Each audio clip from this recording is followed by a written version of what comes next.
আসসালামু আলাইকুম। আমি মোহাম্মদ আবু সাইম। সবাইকে জানাই আন্তরিক শুভেচ্ছা অভিনন্দন। আমি এখন সূরা আল মুমিনের ৭০ থেকে ৭৪ নম্বর আয়াত পর্যন্ত আলোচনা করার চেষ্টা করবো ইনশাআল্লাহ। অত্র আয়াত সময়ে আল্লাহ সুবহানাহু ওয়া তাআলা কাফেরদের কিংবা যারা আল্লাহর কিতাবকে অস্বীকার করেছে এবং আল্লাহর অন্যান্য কিতাব সমূহকে অস্বীকার করেছে তাদের যে ভয়ানক শাস্তি হবে সে শাস্তি নিয়ে আলোচনা করেছেন আল্লাহ সুবহানাহু ওয়া তাআলা অত্র আয়াতগুলোতে। ধরুন এখন শুরু করা যাক। আল্লাহ জিনা কাজ্জাবু বিল কিতাবে, যারা এই কিতাবকে, যা আল্লাহর কিতাবকে অর্থাৎ কোরআনকে যারা কি করবে, অস্বীকার করবে।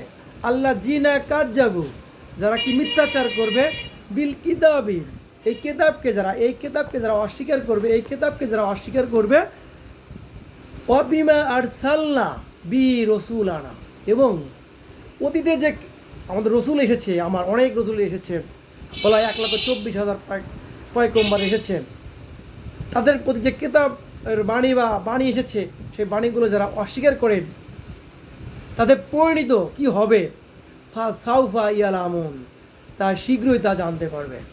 অর্থাৎ যারা আল্লাহর কোরআনকে এবং অতীতে যে কিতাবসমূহ নাজিল হয়েছে সেই কিতাবগুলোর প্রতি যারা অস্বীকার করে কিংবা মিথ্যাচার করে, এগুলো সঠিক না, মিথ্যা বানোয়াট গল্প, তাদের পরিণত অচিরে তা জানতে পারবে, তার কী পরিণত হবে। ইজিল আগলালু ফিল আনাকিহিম, ইজিল শব্দের অর্থ হচ্ছে তখন, স্মরণ করো তখন ঘটনা ঘটবে। ইজিল আগলালু মানে গলায় থাকবে কি, লোহার বেড়ি। আনাকিহিম শব্দ হচ্ছে তাদের গলায় কি করা হবে, লোহার বেড়ি পরানো হবে। যারা কোরআনকে অস্বীকার করবে তাদের গলায় বেড়ি পরানো হবে। শুধু বেড়ি পরানো হবে না, সালা সিলু, সেখানে থাকবে শিকল। গরু যেমন আমরা টেনে টেনে নিয়ে যাই না, ঘোড়ার গাড়ি টেনে টেনে নিয়ে যাই, গরু টেনে টেনে নিয়ে যাই, ঠিক ওরকম মানুষকে গলায় বেরি, লোহার বেরি পরায় শিকলদের টেনে টেনে নিয়ে যাবে। ইয়া সাবুন ফ্রেশ, তারা কী করে টেনে টেনে নিয়ে যাবে, কোথায় টেনে নিয়ে যাবে, কি বাতাস খাওয়ার জন্য নিয়ে যাবে নাকি কলা খাওয়ানোর জন্য নিয়ে যাবে? আল্লাহ তাআলা বলে দিয়েছেন কি করবে। ফিল হামিম, আল্লাহ সুবহানাহু ওয়া তাআলা গরম পানির দিকে নিয়ে যাবে, গরম পানিতে নিয়ে যাবে। তাহলে গরম পানিতে কি করবে, ওখানে চুবাবে, ওখানে ভেতরে ঢুকিয়ে দিবে গরম পানির মধ্যে, পাত্রের ভেতরে জাহান্নামে যারা কোরআনকে অস্বীকার করে তাদেরকে ছেড়ে দিবে। এটা আমার কথা নয়, আল্লাহ সুবহানাহু ওয়া তাআলা কোরআনের বাণী। এখানে আপনি ভয় করেন, ভালো, ভয় করলে মানবেন না, ভয় করলে মানবেন না, কিন্তু পরিণত কোরআন এরকমই বলে দিয়েছে। ফির হামিম, পানির গরম পানির ভেতরে ছেড়ে দিবে। চুম্মা ফিন্নার, আগুনের মাঝখানে।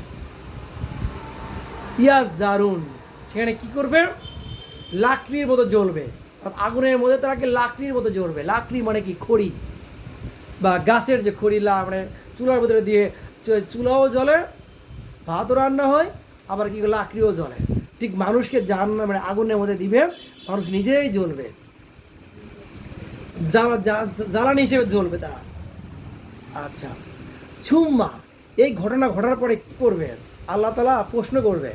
যেমন ফাঁসির মঞ্চে যখন কোনো কয়েদিকে নিয়ে যাওয়া হয়, আসামিকে নিয়ে যাওয়া হয়, বলা হয় তুমি এখন কি খাবে, তুমি এখন তোমার শেষ ইচ্ছাটা বা কি, এরকম একটা। ঠিক এখানে আল্লাহ সুবহানাহু ওয়া তাআলা ওই যখন আগুনের মধ্যে নিয়ে যাবে, কিন্তু গরম পানি সেকই দিবে না, গরম পানিতে নিয়ে যাবে না, রাখবে না, এইকে কি করবে, আগুনের ভেতরে নিয়ে যাবে। আগুনে নিয়ে যাওয়ার পরে তখন বলবেন, সুম্মা কিলা লাহুম আইনা মা কুনতুম তুশরিকুন, বলবেন তাদেরকে বলা হবে, তাদেরকে বলা হবে তোমাদের সেই শরীকগুলো কই, তোমরা তাদেরকে পূজা করতা, তাদেরকে তোমরা উপাসনা করতা, তারা আল্লাহর সাথে শরীক করতা, সেই লোকগুলা কই, সেই মূর্তিগুলো কই,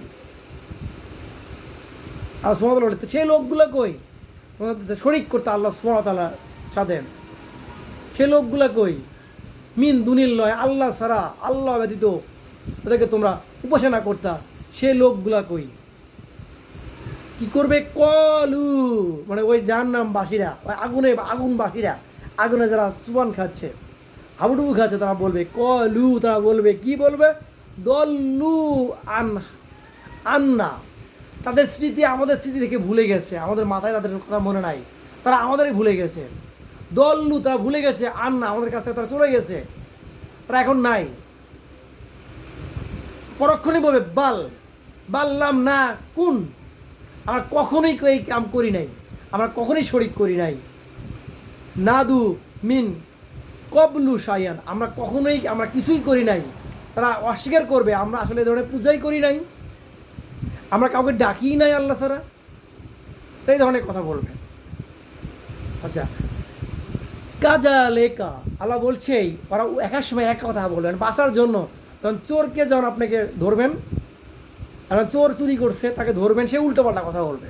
ঠিক যারা এ ধরনের আল্লাহ ব্যতীত অন্য কাউকে পূজা করবে, আল্লাহ ছাড়া আল্লাহ ব্যতীত আল্লাহ ব্যতীত অন্য কাউকে উপাসনা করবে, তারা বলবে না আমরা উপাসনা করি নাই। আবার আর সময় বলবে যে ওরা ওই যারা উপাসনা করছি তারা আমাদের ভুলে গেছে, তারা আমাদের থেকে চলে গেছে। অর্থাৎ ওরা একার সময় এক ধরনের মন্তব্য করবে। ওই সময় আল্লাহ সুবহানাহু ওয়া তাআলা এখানে বলছেন কাজা লেকা, এভাবেই ইউদিল্লুল্লাহু, এভাবেই আল্লাহ পথভ্রষ্ট করেন তাদেরকে। ইউদিল্লুল্লাহু, আল্লাহ এভাবেই কি করে পথভ্রষ্ট করেন কাফিরিন, অসত্য অস্বীকারীদেরকে। যারা কাফের, তারা আল্লাহ কোরআনকে মানে না, আল্লাহ আসমানি কিতাব সময়কে মানে না, তাদেরকে এভাবে আল্লাহ সুবহানাহু ওয়া তাআলা কী করে পথভ্রষ্ট করবেন। আচ্ছা, জালিকুম বিমা কুনতুম, তাদের এই শাস্তিটা কেন হবে? শাস্তি কিন্তু আল্লাহ সুবহানাহু ওয়া তাআলা আগে বলেই দিয়েছে, তারপরেও শাস্তিটা কেমন হবে?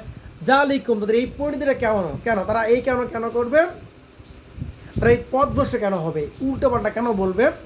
জালিকুম, এই কন্ডিশনটা হবে এই কারণেই, বিমা কুনতুম, তোমরা তাফরহু ফিল আরদ, তোমরা জমিনে অত্যাধিক আনন্দ ফুর্তিতে মেতেছিলে, বিল হাক্কি না বি গৈরিল হাক্কি, সত্য ছাড়া। তোমরা অযথা অন্যায়ভাবে জমিনে আনন্দ ফুর্তি তোমরা মেতেছিলে। অবিমা কুনতুম তামারুন, তোমরা কি করতা? সেই বিষয়গুলো নিয়ে গর্ব করতা, আমাদের এটাই ঠিক, আমরা সঠিক, আমরা আনন্দ ফুর্তি করে যাব, এই কথাগুলো তোমাদের সঠিক ছিল। তোমরা কোরআনকে মানো নাই, তোমরা মনে করতা কোরআন বানোয়াট, কোরআন রচনা করা, সকল আসমানি কথা মিথ্যা। আজ তোদের কী পরিণতি হয়েছে? এসব পরিণতির কারণেই তাদের জাহান্নাম অবধারিত। আল্লাহ সুবহানাহু ওয়া তাআলা ইজ ব্যবহার করেছেন কেন? ইজটা হচ্ছে এবার একটা অব্যয়, অতীত অব্যয়, অতীত ভবিষ্যতে ঘটনা ঘটবেই। এটা একটা এমন একটা চিত্রায়িত, এমন একটা চিত্রায়িত করেছেন, এই চিত্রায়িত কোনো ফল্ট হতে পারে না।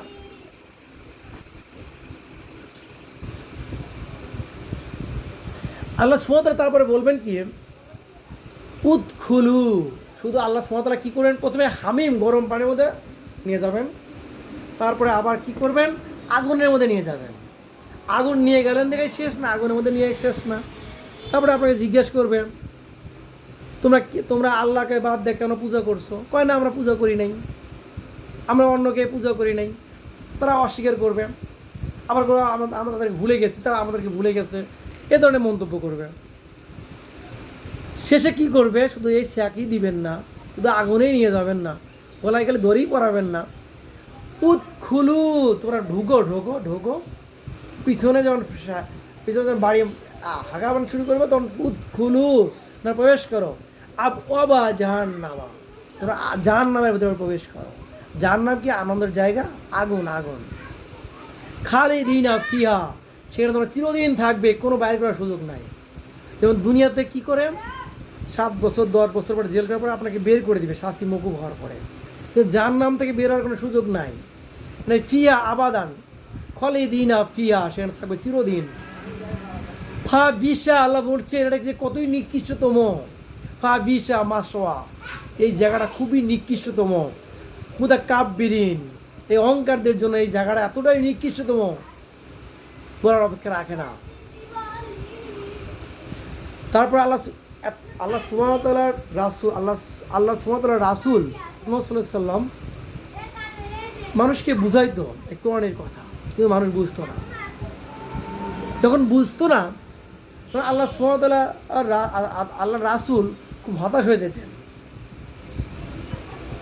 তখন আল্লাহ সুবহানাহু ওয়া তাআলা বলছেন, ফাসবির, তুমি ধৈর্য ধরো। শুধু আল্লাহ রাসূলকে বলছেন না, এটা সকল মুমিনদেরকে বলে দিচ্ছে, তোমরা ধৈর্য ধরো। ইন্না ওয়াদাল হক, নিশ্চয় আল্লাহর ওয়াদা সত্য, আল্লাহ মিথ্যা বলেন না। ফাইম্মা, তারপরে কি হবে, নুরিয়া নাকা বাদাল লাজি নাইদু হুম, তাদের প্রতি যে ওয়াদা করা হয়েছিল এই ওয়াদাটা কি হবে, দুনিয়াতেও ঘটবে, তোমার মৃত্যুর আগেও ঘটতে পারে, অথবা না তা অফাইনা, তুমি মৃত্যুর পরে তাদের শাস্তিটা হতে পারে।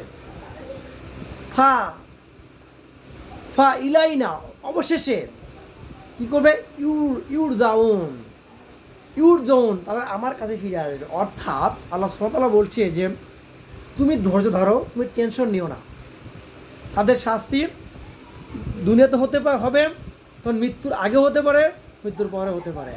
ইভেন ওদেরকে আমার কাছেই আসতেই হবে, এর মাপ নাই। এবং দুনিয়াতে শাস্তি হলে যে শেষ শাস্তি হবে না, ওদেরকে আমার কাছে চিরস্থায়ী শাস্তি আমি দিয়ে দিব। আল্লাহ সুবহানাহু ওয়া তাআলা এই কথাগুলোই বলেছেন এই অত্র আয়াতগুলোতে। আমাকে পরবর্তী ভিডিও করার জন্য আপনারা দোয়া করবেন, আমি যেন মানুষের সামনে কোরআনকে সুন্দরভাবে তুলে ধরতে পারি, উপস্থাপনা করতে পারি। আল্লাহর ভয় যেন মানুষের মধ্যে সৃষ্টি হয়, এই এমন আয়াতগুলো যেন মানুষের সামনে তুলে ধরতে পারি। আল্লাহর ভয় যেন মানুষগুলো যেন আল্লাহর হিদায়াতের দিকে চলে আসে, এই আশা ব্যক্ত করে আজকের ভিডিওটা শেষ করছি। সবাইকে শুভেচ্ছা, সবাইকে আন্তরিক শুভেচ্ছা জানিয়ে আমি শেষ করছি। আসসালামু আলাইকুম।